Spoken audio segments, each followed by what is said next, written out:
دوستو آج کی اردو ڈکشنری میں آپ کے ساتھ شیئر کر رہی ہوں لفظ مہن اور آدھا۔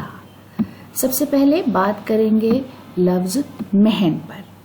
دوستو مہن کا مطلب ہوتا ہے بلائیں، تکلیفیں اور مصیبتیں، دکھ، آپدہ، کشٹ اور پیڑا، ٹربلز، افلکشنز اور سفرنگز جیسے الفاظ اس کے لیے ہم استعمال کرتے ہیں، اور یہ عام طور پر پلورل کے معنوں میں استعمال کیا جاتا ہے ہمیشہ۔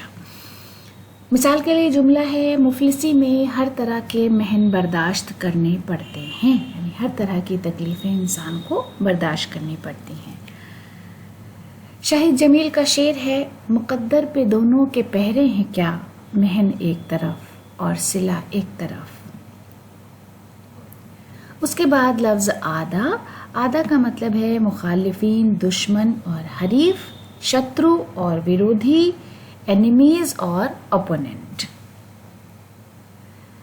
مثال کے طور پر دوستوں کی شکل میں موجود آدھا کو سمجھ پانا ناممکن ہے، یعنی وہ لوگ جو آپ سے بظاہر دوست کی حیثیت سے ملتے ہیں لیکن دل میں عداوت رکھتے ہیں، دشمنی رکھتے ہیں۔